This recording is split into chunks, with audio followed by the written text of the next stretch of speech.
And today we'll be learning about the parotid gland and its surrounding structures and the facial nerve.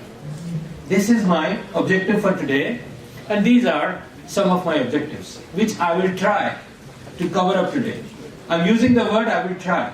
This is a big topic. I'm here with 33 slides, only for this small region. So let's begin with development. The embryology people will be putting time on that. Only remember 6 weeks, enough. You learn it. Now, my story begins here. It's the biggest salivary gland of our body. And it is situated on the side of my neck, on the face, on the lateral view. Faisal must have explained to you today, normal lateralus. And what are the structures which are there? You might have learned these things when you're doing your neuroscience block. So, this is the major salivary gland. We have 3 main salivary glands and unlimited minor salivary glands. I'm not going in this salivary gland topic at the moment. So, this is the major salivary gland. And what it says, it is related to some of my very important structures, and these are, one is vein, one is nerve, and one is artery. And the vein is the retromandibular, external carotid artery, and my facial nerve. So they are so closely related to this gland that there are really distinguishes changes which are occurring. So when we see on a side view, on a face of a human, we can see this is the gland. But what we see here, this is not exactly what this gland is. This gland is like a wedge. I hope everybody knows what is a wedge. Everybody has enjoyed a pizza. So pizza, the whole thing is a wedge, and you are looking at just the superficial part of it. Rest whole thing is inside. So the wedge has gone in between my mastoid bone and my mandible bone. So the whole of the parotid gland has wedged inwards, and you are looking at only its superficial surface. You can see that in front of it, you can see a muscle, we call it masseter, and behind it, you can see a muscle, we call it sternocleidomastoid. Are we good with that? We'll be talking more about this. And then this gland, as if it's a gland, it's a serous type of gland. And it secretes. Its secretion is important when you're hungry. And the food is coming. Your mouth is full of saliva. You pass by a like you like some dish. And you pass by some restaurant and that dish is there. Your mouth is automatically filled with water. So that is all. Salivation, and the major contribution is coming from this gland. So what is happening? Let's go further. So now here we are good with that. We are looking at the masseter, sternocleidomastoid, and you are looking at the other 2 salivary glands, the main salivary glands, and we are looking at the one which lives under the tongue, we call it sublingual. And the other one, submandibular, because it's under the mandible halfway. Half is over and half is below my oral diaphragm. We have 4 diaphragms in our body. One you have learned in CS. The second one we'll be learning here. That is making floor of my mouth. Third one and fourth one you have also learned, abdominothoracic and pelvic. So you have done with all those. So this is my 4th diaphragm. This one, omohyoid muscle makes it. And this, can you see that? This submandibular salivary gland, it sandwiches it. Part of it is above and part of it is below. But that's not my discussion for today. So I'll try to bring in, there's a nerve which is coming behind my ear, and this nerve is a facial nerve, and it has its branches. We will be talking today. So these are 5 branches on the face, very easy to remember. Your heel of your hand, put it there, and then you can figure out branches yourself. Just the area, keep naming. Towards temple, temporal. On the zygomatic, zygomatic. Buccal. Then cervical, mandibular marginal. So your fingers are representing the 5 branches. My facial nerve has how many branches? Any idea? 7. We might get problem. So learn this way. Facial nerve gives 3 branches when it is in the facial canal.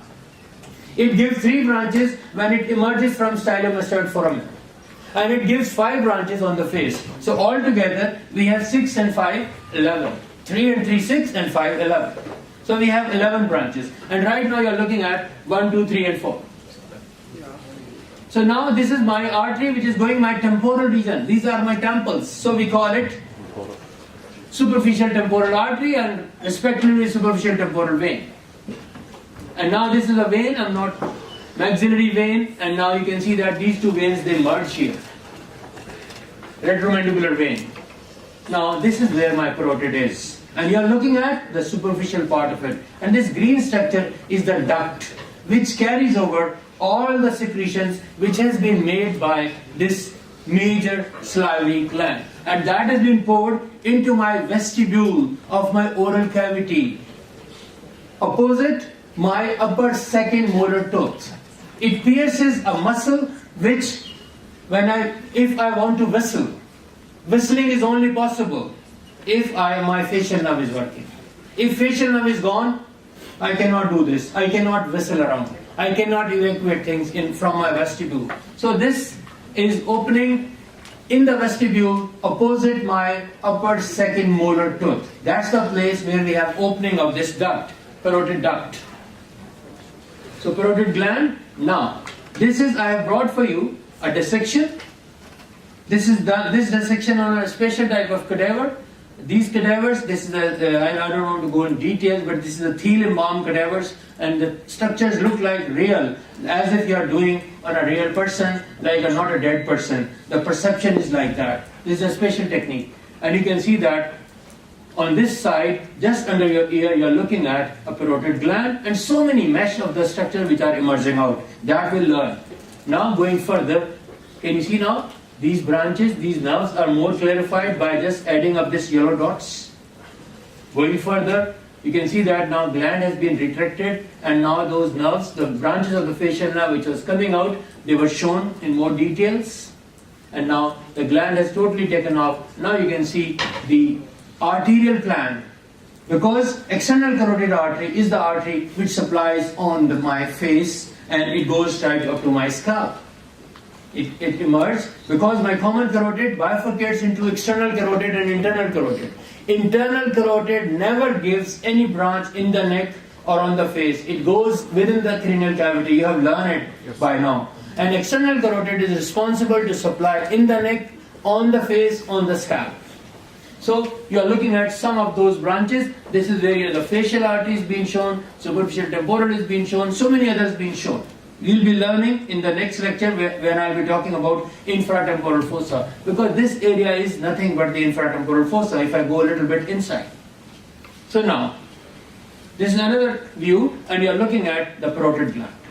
And you can see so many structures which are emerging out of it. We don't know about it. But simply remember this way, all these fine thread-like stuff which is coming out of the parotid gland, they are the facial nerve, branches of the facial nerve, which their job is to supply on the face. And then you can see the duct, the parotid duct is going here, and that is opening, is going to the vestibule, the oral cavity. Now, this is not my objective here. I want to see what is happening inside. So, and this is the labeling, so you can read from here who's what. But my concern is, I want to make a cut here. And I want to see, because I don't understand. I use a word that parotid gland is like a wedge. Is it a wedge? Or I'm just bluffing? So I like to make a cut. So on this cut, you can see this section. Now, can you see the parotid gland? Can we see the parotid gland here?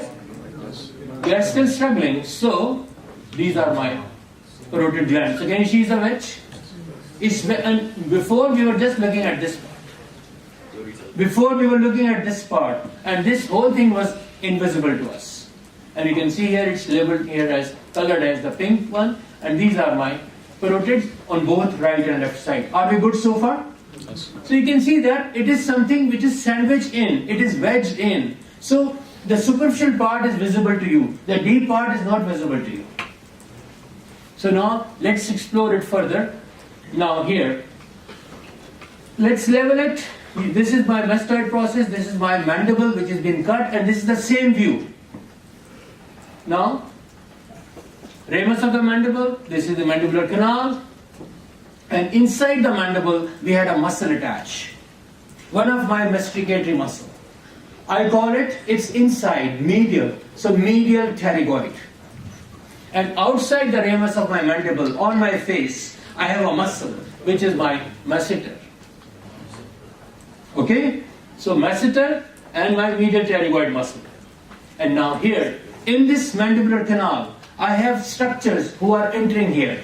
One branch from the mandibular nerve. Mandibular nerve is a branch from trigeminal. V3. It gives a branch, mandibular, and this mandibular, it's one of the main branch. The job of that nerve is to supply your teeth of your lower jaw. And that is inferior alveolar nerve. The old name of this nerve was inferior dental nerve. So this yellow thing is nothing but my inferior alveolar nerve, and respectively inferior alveolar artery and inferior alveolar vein. So these are the ones when your dentist is doing root canal, basically what is she doing? She is damaging your nerve so that you should not perceive any more pain. That's it. You are paying money for damaging your nerve. She is not regenerating anything. So these are the contents, because we have chopped away this mandible. This is the same view. I have just taken, it's connected from my previous picture. So these are my inferior alveolar neurovascular bundle. Now this is where my parotid gland is. And this is the superficial surface. And this whole is the deep surface. And you can see it extends inside and it goes all the way. This is where I have mastoid process. We all know mastoid process. Faisal must have explained to you today. And you should see it, how this mastoid process looks like. To this mastoid process, I don't call it mastoid process, I call it mastoid apparatus. Because to this mastoid process, there are 3 muscles, ligaments, they all are attached to that. And they are playing some integral parts. So that's there. And these 3 muscles are attached to it. And this is my carotid sheath. Carotid sheath contain my internal jugular vein, common carotid or external carotid artery, and vagus nerve. All of them are the content of this carotid sheath. So you can see that internally this gland goes so close to the carotid sheath, styloid apparatus. Posteriorly, anteriorly, you can see that there is the ramus of the mandible. On the inner side of the ramus of the mandible, we have medial pterygoid muscle. Outer surface, we have lateral pterygoid muscle. And behind this mastoid process, behind your ear, you can feel something, some hard bony stuff. That's your mastoid process. So to this mastoid process, you have attachment of your sternocleidomastoid muscle and your posterior belly of digastric muscle. So they are coming. So 2 muscles on the back, 2 muscles on the front. So we have seen those 2 muscles who are on the front, and the muscles are medial pterygoid and the masseter. And the posteriorly, we'll be looking at them. So this is my parotid gland. This is my facial nerve. It enters and it emerges on the face from its anterior medial border. And within this gland, I have 3 structures which are going, either coming from behind to forward or passing through it. One is external carotid artery and one is the retromandibular vein. Who makes my retromandibular vein? When my maxillary vein meets my superficial temporal vein, they make the retromandibular vein. And retromandibular vein, when it comes out, it bifurcates. Veins usually never branches, but this vein branches. So its anterior part joined with the facial makes common facial, and posterior part joins posteriorly with the posterior auricular vein makes my external jugular vein. That's the fate of this retromandibular vein. So you are looking at external carotid artery and retromandibular vein. Are we good so far? Now going further, this is my sternocleidomastoid muscle and this is my digastric belly. It's posterior digastric muscle. Why we call it digastric? It has 2 bellies. Posterior belly, anterior belly, just under your mandible. So this muscle goes through a pulley, and when it moves, it basically helpful in opening my mouth and performing so many activities. So now we talk about this internal jugular vein. So many nerves here. Not only you should think of vagus, there are others one also. 9, 10th and 12th. And then your, which artery? Internal carotid, common, it depends on the level of the section. But they all are here. Are we clear? So you can see that this gland, this salivary gland, which don't have so many lobules, developmentally it does, but later it's one thing. And it is so closely packed in front, behind, medially, laterally, on the surface is just under the skin. Are we good so far? So now, these whole thing are within the carotid sheath. This is my stylohyoid muscle. And now the same picture, same section, just an overview. Are you fine? Okay. Okay. Someone has a problem with the parotid. So we are putting the probe, you are doing an ultrasound. And these are the images, we should be able to anticipate. Who's what, it's being labeled. It's not a rocket science. Just interpretation of the previous image on an ultrasound. Nothing more. You can see that how the facial nerve goes through. Can you see that? The pattern of the facial nerve divides this gland into a superficial part and a deep part. Does it make clear to you? And then just behind it, behind the nerve, so nerve is superficial to the vein and vein is superficial to the artery. So this is how they are arranged. Another view which is showing you how these two are separated. Now arterial supply, venous drainage and lymph nodes. Obviously external carotid, retromandibular and the nodes within that. But now let's talk of the main thing. Which nerve? What is the nerve supply of this parotid gland? Resolve the issue. So you are looking at so many things. I put here aortic ganglion and I appreciate you made efforts. So now let's begin the story. The story begins where we know the trigeminal ganglion, fifth cranial nerve. It has its branches, V1 for my eye, ophthalmic, V2 maxillary, V3 mandibular. We all are good with that. It passes to reach to the infratemporal fossa. My V3, my mandibular nerve, passes through. Right now what I'm doing, I'm establishing the nerve supply of the parotid gland only. So V3 passes through foramen ovale. Faisal must have shown you today in the norma bisalis when he must have talking about the foramina in the base of the skull. So when it passes through this foramen ovale, it enters into your infratemporal fossa. Now the mandibular branch of trigeminal nerve has two components, a motor component and a sensory component. The motor component is exclusively for masticatory muscles and then rest of the things are sensory.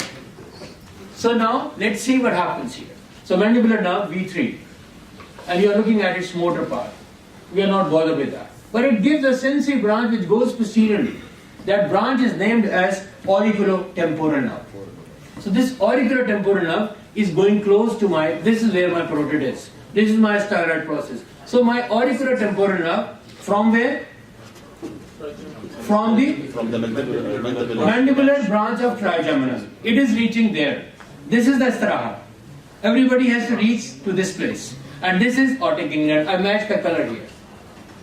Now I have maxillary artery, but from where it's coming? Common carotid. It becomes internal carotid and external carotid. Are we good with that? Yes. Okay. Now what happens? Aortic ganglion we know. Glossopharyngeal nerve, because everybody talk about glossopharyngeal nerve. Ninth cranial nerve, we love it. Fine. It is a mixed nerve. Only the motor part is only for one muscle. Rest whole is sensory. So now it starts its journey. It gives a branch. So many out of its so many branches, it gives a branch which is called tympanic branch. It has another name, nerve of Jacobson. So now it goes to a plexus within the promontory in my middle ear cavity.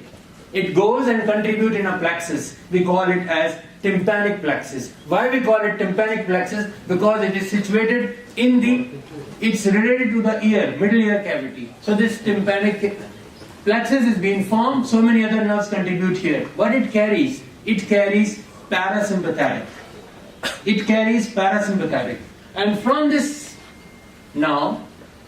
plexus, now the nerve runs to my aortic ganglion. This nerve which runs from this tympanic plexus, now it is not tympanic nerve. It is lesser petrosal nerve. Its name has changed. This is lesser petrosal nerve, and what it has done, it has relayed in the aortic ganglion. It has relayed in the aortic ganglion. So this is my lesser petrosal nerve. These are the preganglionic fibers, and after relaying, these are the postganglionic parasympathetic fibers which are there to supply this parotid gland. Postganglionic fibers. Because this nerve relays, this is a parasympathetic ganglion. So it relays and gives parasympathetic fiber. Postganglionic fibers, they go and they supply the parenchyma of the gland. So parotid gland is here. Now, this auriculotemporal nerve, which is a sensory nerve, which we have derived from where? From the mandibular nerve. It brings sensations. For what? For the parenchyma of the gland, not for the capsule of the gland. Now, I have a sympathetic chain within my abdominothoraco-pelvic cavity, but I don't have sympathetic supply within my head region. It ends in the neck. So we have three ganglions, superior, middle and inferior sympathetic ganglion. From superior sympathetic ganglion, parasympathetic fibers, they wrap around the arterial plan. So you can see that there is a mesh around common carotid, internal carotid, external carotid, and their branches till it ends. Even the ophthalmic artery has 11 branches, so it goes with every branch, because sympathetic is required to supply the smooth muscles, and they are abundant in the vessels, blood vessels. So you can see that the sympathetic fibers, which is coming from where? This sympathetic fiber is coming from superior cervical ganglion. So they all are going and they are carrying sympathetic fibers. And this sympathetic, from here, it is being given up to this, because you see this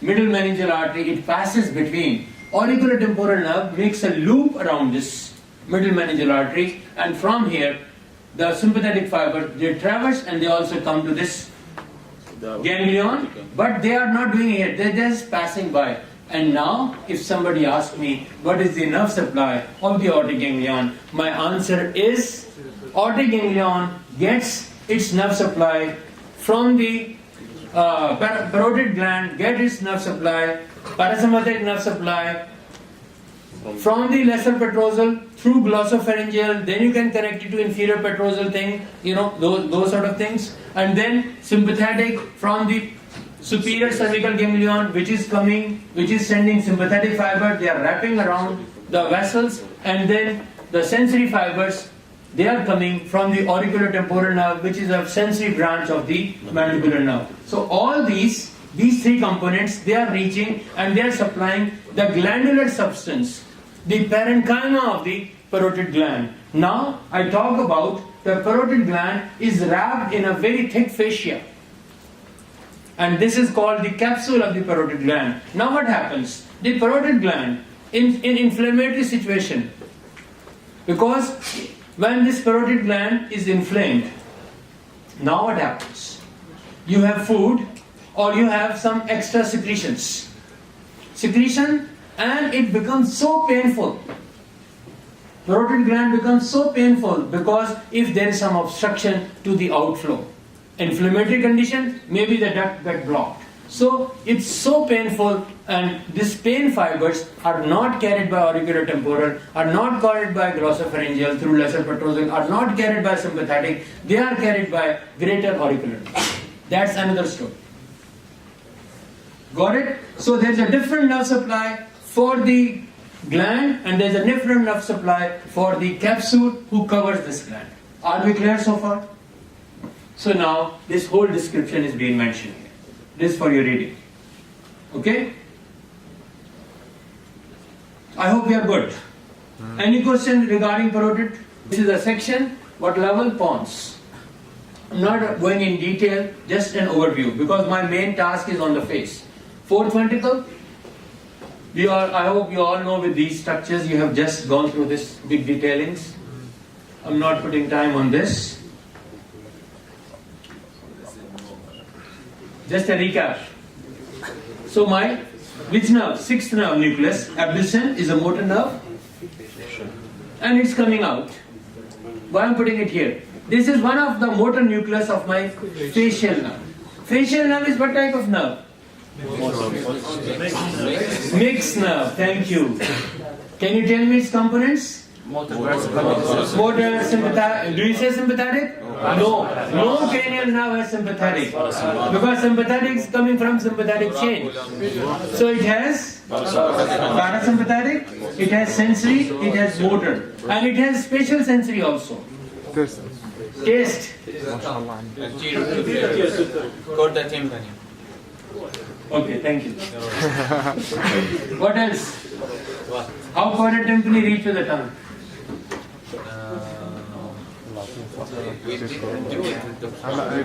Don't say you do it with whom. I want how it reaches to your tongue. Which parasympathetic ganglion is used for that? Like we talk about cortex. There is another ganglion which is there to carry it to the tongue. Which who's that? Huh? My dear, that is here. It's not outside. It's a parasympathetic ganglion.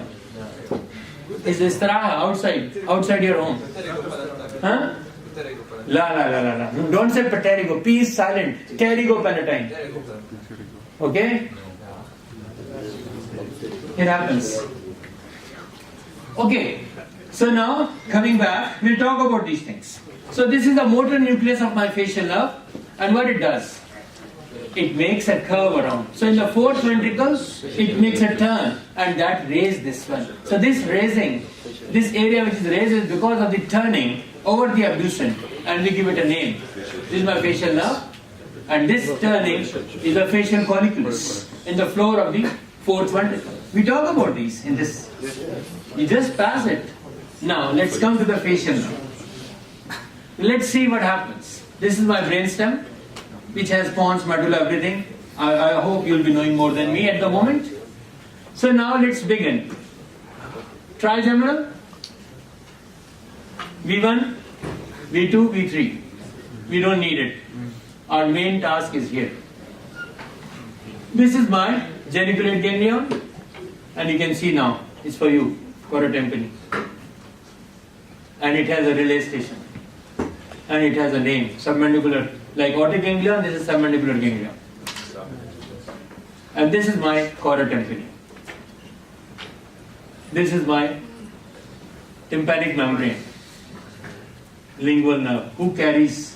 When your dentist, if she is working on your lower tooth, she have to give a block in a nerve. So she is targeting your lingual nerve.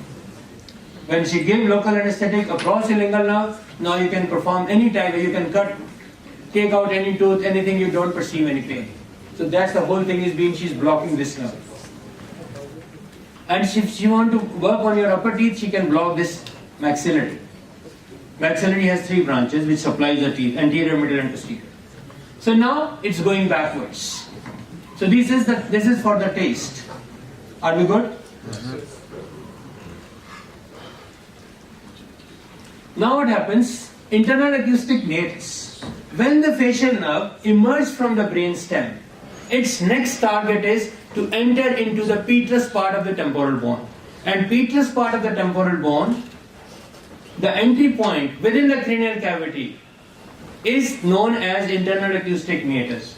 Did Faisal mention it today? Yes. So when you go to the lab, take a skull and see inside where is the internal acoustic meatus. So this facial nerve entered. To leave the cranial cavity, it has to go to the internal acoustic meatus. It runs in the petrous part of the temporal bone, and ultimately it emerges between the styloid process and the mastoid process. The space when it emerges out, that is known as stylomastoid foramina. And when it comes out at that place, it gives 3 branches. After giving those 3 branches, those are primarily muscular branches. Then it enters the parotid, and then it does what we were talking about. So within the canal, it gives 3 branches. So this is my facial nerve. It is entering, and this nucleus should be what? It's going to the tongue. You can figure out yourself, guys. So this nucleus is nucleus of Tectus solitorius. It is for taste. So anterior 2/3 of my tongue, the taste by chorotympany, and general sensation by whom? Lingual. That is a branch of mandibular. And posterior 1/3 of the tongue. Taste and general sensation both by glossopharyngeal. So now this is the pathway, this is the pons, and now this is my motor nucleus, and this is my abduction. So we have the facial colliculus, and now it's entering. So I'm making the facial nerve, and it's coming. It's running in the facial canal. It gives 3 branches on its way. One is going here. We call it. This supplies a small muscle of my ear, stapedius, nerve to stapedius. This is my stylomastoid foramina. Why I call it stylomastoid? It is between the styloid process and the mastoid process. This is my posterior belly of digastric, and this is my anterior belly of digastric. It has to go here. it goes under a pulley on the hyoid bone. This is my stylohyoid. Thank you. And you can see it contributes in making that. And now, this nerve, when it comes out, one of the motor is supplying my posterior belly of the diastole. Other one is supplying my stylohyoid. And this one in the parotid. Parotid is here. Are we good so far? What's the attached stylohyoid? What's it attached to? Thyroid? Stylohyoid. Stylohyoid, it's from the styloid process to the hyoid bone. Hyoid bone is the only bone of our body which hangs, floating. It is in the neck. When people hang somebody, this goes damaged. So now this facial nerve, after giving these three branches, facial nerve, after giving these three branches, it enters the parotid. It enters the parotid, it makes a plexiform. It divides into so many branches. And then they merge, remerge, and then they emerge from the anterior medial surface of the parotid gland as 1, 2, 3, and 4. So you can put your hand, one towards your temple, temporal, zygomatic, upper buccal, lower buccal, mandibular marginal, and cervical. So these 5 branches are there. So we have buccal, mandibular marginal, and buccal has upper and lower both. And this is my cervical, which goes to my platysma.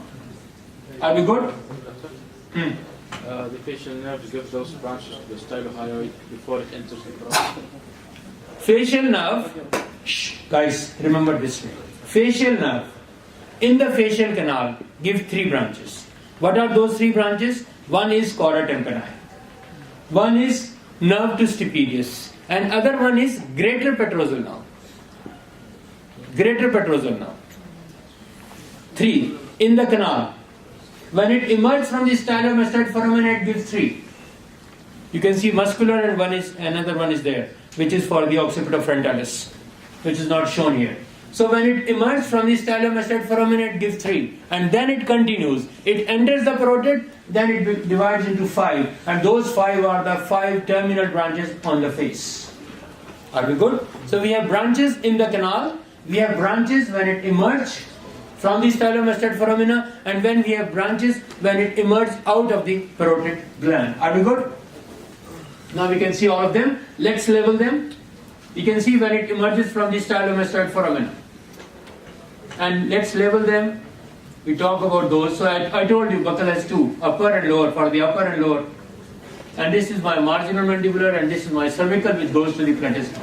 Are we good so far? It's not your fairy.